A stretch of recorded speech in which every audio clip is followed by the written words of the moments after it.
ಸಾಲದ ಬಾಧೆ ಮತ್ತು ಅನಾರೋಗ್ಯದಿಂದ ಜೀವನವೇ ಸಾಕಾಗಿದೆಯೇ? ಬ್ರಹ್ಮ ಮುಹೂರ್ತದ ಈ ಒಂದು ಶಕ್ತಿ ನಿಮ್ಮ ಬದುಕನ್ನೇ ಬದಲಿಸಬಲ್ಲದು. ಈ ರಹಸ್ಯ ತಿಳಿಯಲು ಈ ವಿಡಿಯೋ ನೋಡಿ. ಬ್ರಹ್ಮ ಮುಹೂರ್ತ, ಸಕಲ ಕಷ್ಟಗಳಿಗೆ ಏಕೈಕ ಪರಿಹಾರ. ಎಲ್ಲರಿಗೂ ನಮಸ್ಕಾರ. ಜೀವನದಲ್ಲಿ ಒಮ್ಮೊಮ್ಮೆ ನಾವು ಊಹಿಸದ ಚಂಡಮಾರುತಗಳು ಎದುರಾಗುತ್ತವೆ. ಎಷ್ಟೇ ಪ್ರಾಮಾಣಿಕವಾಗಿ ಬದುಕಿದರೂ, ಯಾರಿಗೂ ಎಂತಹ ಕೀಡು ಮಾಡದಿದ್ದರೂ ಕಷ್ಟಗಳು ನಮ್ಮನ್ನು ಸುತ್ತುವರಿಯುತ್ತವೆ. ಮಾಡಿದ ಸಾಲ ತೀರದೆ, ಮಾಡುವ ಕೆಲಸದಲ್ಲಿ ವಿಜಯ ಸಿಗದೆ, ಮನೆಯಲ್ಲಿ ಮನಃಶಾಂತಿ ಕಳೆದು ಹೋಗಿ, ಅನಾರೋಗ್ಯಗಳು ಕಾಡುತ್ತಿರುವಾಗ ನನಗೆ ಮಾತ್ರ ಯಾಕೆ ಹೀಗಾಗುತ್ತಿದೆ, ದೇವರು ನನ್ನನ್ನೇ ಯಾಕೆ ಪರೀಕ್ಷಿಸುತ್ತಿದ್ದಾನೆ ಎಂದು ಪ್ರತಿಯೊಬ್ಬರಿಗೂ ಅನಿಸುತ್ತದೆ.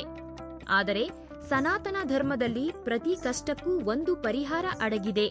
ಜ್ಯೋತಿಷ್ಯ ಶಾಸ್ತ್ರದ ಪ್ರಕಾರ ಗ್ರಹಗತಿಗಳು ನಮ್ಮನ್ನು ಇಕ್ಕಟ್ಟಿಗೆ ಸಿಲುಕಿಸುತ್ತಿರುವಾಗ, ಕರ್ಮಫಲ ನಮ್ಮನ್ನು ಬೆನ್ನಟ್ಟುತ್ತಿರುವಾಗ ಆ ಕರ್ಮವನ್ನು ಸಹ ಬದಲಿಸಬಲ್ಲ ಅದ್ಭುತ ಸಮಯವೊಂದಿದೆ. ಅದೇ ಬ್ರಹ್ಮ ಮುಹೂರ್ತ. ಅಸಲಿಗೆ ಈ ಬ್ರಹ್ಮ ಮುಹೂರ್ತದಲ್ಲಿ ನಿದ್ರೆಯಿಂದ ಎದ್ದೇಳುವುದರಿಂದ ಕಷ್ಟಗಳು ಹೇಗೆ ದೂರವಾಗುತ್ತವೆ? ಒಂದು ಕುಟುಂಬವು ಅಪಾರ ದಾರಿದ್ರ್ಯ ಮತ್ತು ಅವಮಾನಗಳಿಂದ ಬ್ರಹ್ಮ ಮುಹೂರ್ತದ ಶಕ್ತಿಯಿಂದ ಹೇಗೆ ಹೊರಬಂದಿತು?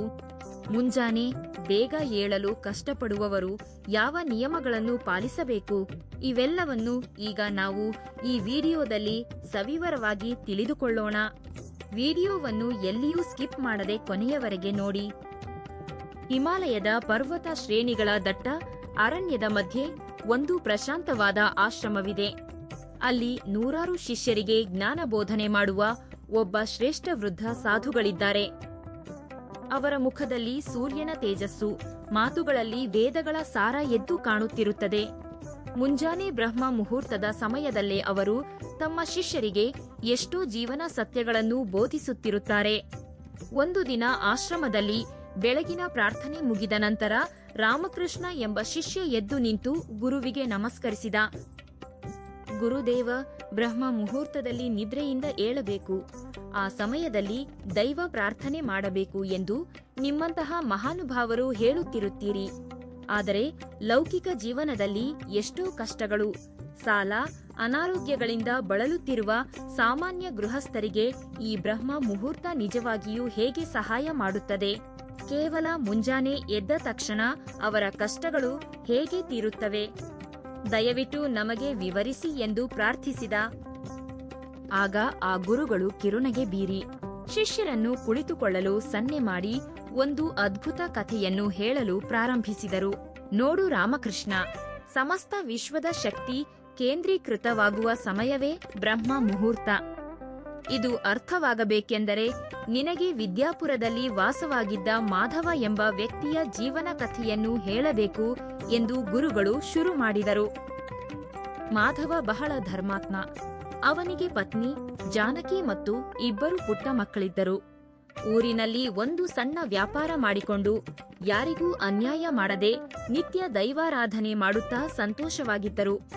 ಆದರೆ ಕಾಲಚಕ್ರ ಯಾವಾಗಲೂ ಒಂದೇ ರೀತಿ ಇರುವುದಿಲ್ಲ. ಮಾಧವನ ಜಾತಕದಲ್ಲಿ ಗ್ರಹಗತಿಗಳು ಬದಲಾದವು.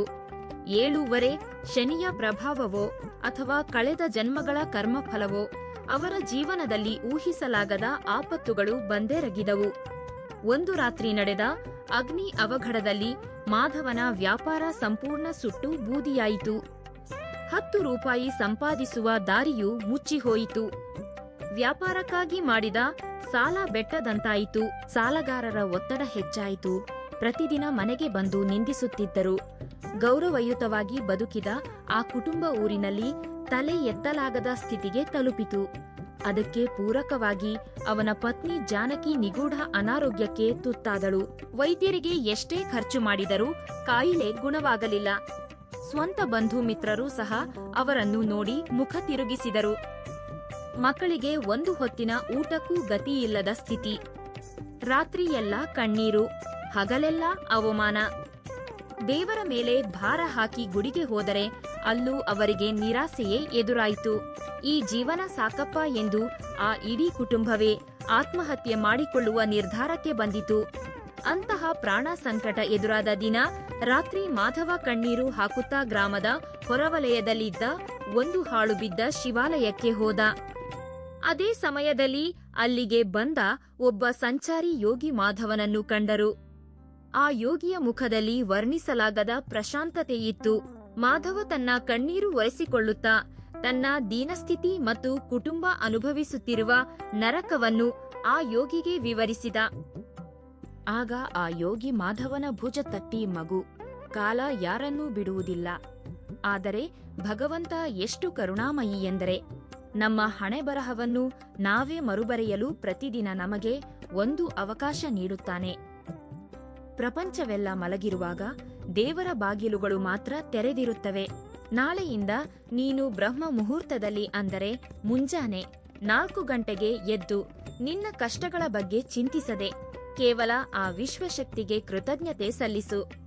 ಪ್ರಶಾಂತವಾದ ಆ ಏಕಾಂತ ಸಮಯದಲ್ಲಿ ನಿನ್ನ ಗುರಿಯನ್ನು ನಿರ್ಧರಿಸಿಕೊ.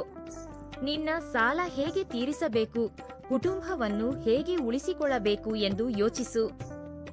ಆ ಸಮಯದಲ್ಲಿ ನೀನು ಮಾಡುವ ಪ್ರತಿ ಸಂಕಲ್ಪಕ್ಕೆ ವಿಶ್ವವು ತನ್ನ ಶಕ್ತಿಯನ್ನು ಜೋಡಿಸುತ್ತದೆ ಎಂದು ಹೇಳಿ ಆ ಯೋಗಿ ಅಲ್ಲಿಂದ ಹೊರಟು ಹೋದರು. ಯೋಗಿಯ ಮಾತುಗಳು ಮಾಧವನಿಗೆ ಹೊಸ ಭರವಸೆ ನೀಡಿದವು. ಮರುದಿನ ಮುಂಜಾನೆ 4 ಗಂಟೆಗೆ ಏಳಬೇಕೆಂದು ನಿರ್ಧರಿಸಿದ್ದ. ಆದರೆ ಮಾನಸಿಕ ಒತ್ತಡದಿಂದ ರಾತ್ರಿಯೆಲ್ಲ ನಿದ್ದೆ ಬರುತ್ತಿರಲಿಲ್ಲ. ಮುಂಜಾನೆ ಏಳಲು ಸಾಧ್ಯವಾಗುತ್ತಿರಲಿಲ್ಲ. ಹೇಗಾದರೂ ಮಾಡಿ ಸೋಮಾರಿತನ ಗೆಲ್ಲಲೇಬೇಕೆಂದು ಯೋಗಿ ಹೇಳಿದ ಕೆಲವು ನಿಯಮಗಳನ್ನು ಪಾಲಿಸಲು ಶುರು ಮಾಡಿದ. ರಾತ್ರಿ ಹೊತ್ತು ಭಾರೀ ಭೋಜನ ಬಿಟ್ಟು ಕೇವಲ ಹಗುರವಾಗಿ ಜೀರ್ಣವಾಗುವ ಸಾತ್ವಿಕ ಆಹಾರ ಸೇವಿಸಲು ಆರಂಭಿಸಿದ. ಇದರಿಂದ ದೇಹ ಹಗುರವಾಗಿ ಮುಂಜಾನೆ ಸುಲಭವಾಗಿ ಎಚ್ಚರವಾಗತೊಡಗಿತು.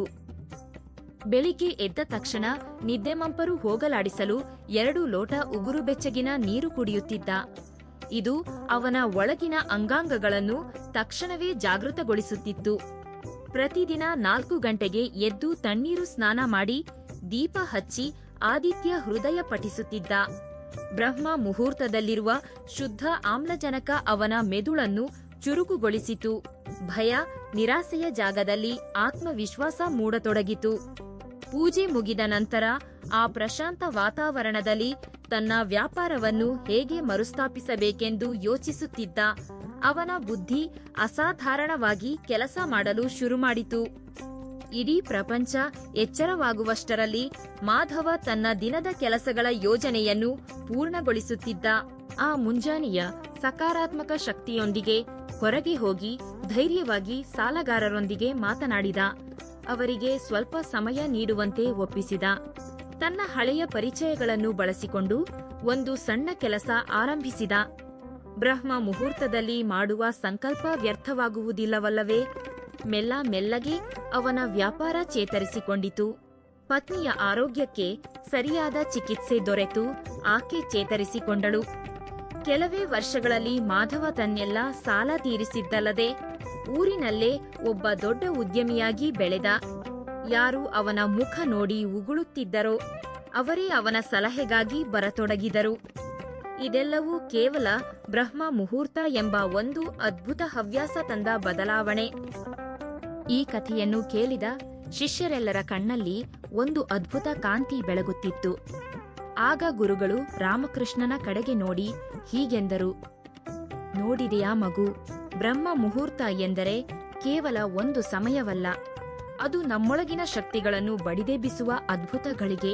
ದಿನವಿಡೀ ಮನಸ್ಸು ಎಷ್ಟು ಆಲೋಚನೆಗಳಿಂದ, ನಕಾರಾತ್ಮಕ ವಿಷಯಗಳಿಂದ ತುಂಬಿರುತ್ತದೆ. ಆದರೆ ಮುಂಜಾನೆ ಮನಸ್ಸು ಒಂದು ಶುದ್ಧವಾದ ಖಾಲಿ ಹಲಗೆಯಂತಿರುತ್ತದೆ. ಆ ಸಮಯದಲ್ಲಿ ನೀವು ಭಗವಂತನ ನಾಮಸ್ಮರಣೆ ಮಾಡಿದರೂ ಅಥವಾ ಕಷ್ಟಗಳನ್ನು ಹೋಗಲಾಡಿಸಲು ದಾರಿ ಹುಡುಕಿದರೂ ನಿಮ್ಮ ಏಕಾಗ್ರತೆ ಅಪಾರವಾಗಿರುತ್ತದೆ. ಆ ಸಮಯದಲ್ಲಿ ನಕಾರಾತ್ಮಕ ಶಕ್ತಿಗಳು ನಿದ್ರಿಸುತ್ತಿರುತ್ತವೆ. ಕೇವಲ ದೈವಿಕ ಶಕ್ತಿಗಳು ಮಾತ್ರ ಭೂಮಿಯ ಮೇಲೆ ಸಂಚರಿಸುತ್ತಿರುತ್ತವೆ. ಅದಕ್ಕೆ ಕಷ್ಟದಲ್ಲಿರುವವರು ಖಂಡಿತವಾಗಿಯೂ ಬ್ರಹ್ಮ ಮುಹೂರ್ತವನ್ನು ಆಶ್ರಯಿಸಬೇಕು.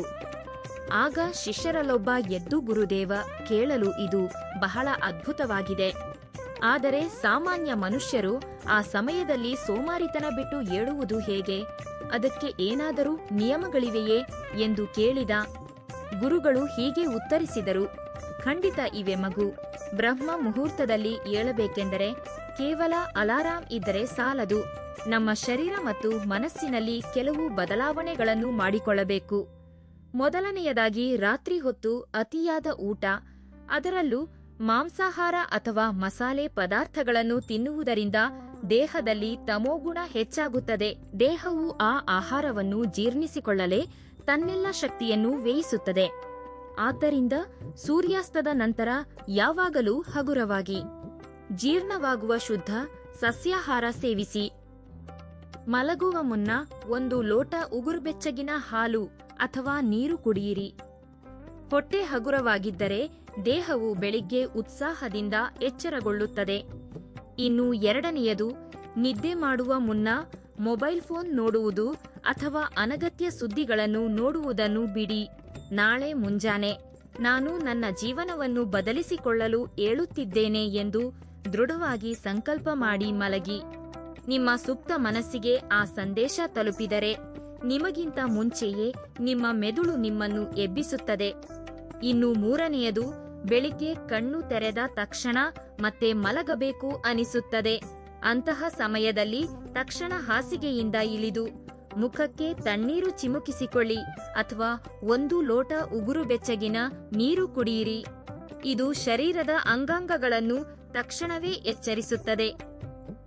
ಈ ಕಥೆಯನ್ನು ಮುಗಿಸುತ್ತಾ ಗುರುಗಳು, ಮಕ್ಕಳೇ, ಸೂರ್ಯನು ಪ್ರತಿದಿನ ನಮ್ಮನ್ನು ಎಬ್ಬಿಸುತ್ತಿರುವ ತನಕ ನಾವು ಸಾಮಾನ್ಯ ಮನುಷ್ಯರಾಗಿಯೇ ಉಳಿಯುತ್ತೇವೆ.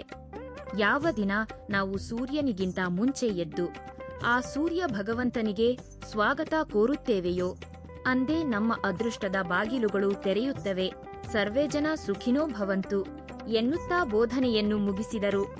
ಕೇಳಿದಿರಲ್ಲವೇ ಮಿತ್ರರೇ, ಆ ಗುರುಗಳು ಹೇಳಿದ ಕಥೆಯಲ್ಲಿ ಎಷ್ಟು ಆಳವಾದ ಅರ್ಥವಿದೆ ಎಂದು. ನಾವು ಅನುಭವಿಸುವ ಕಷ್ಟಗಳು ಶಾಶ್ವತವಲ್ಲ. ನಮ್ಮ ದೃಢ ಸಂಕಲ್ಪ ಮತ್ತು ಬ್ರಹ್ಮ ಮುಹೂರ್ತದ ಶಕ್ತಿ ಒಂದಾದರೆ ನಾವು ಸಾಧಿಸಲಾಗದ್ದು ಯಾವುದೂ ಇಲ್ಲ.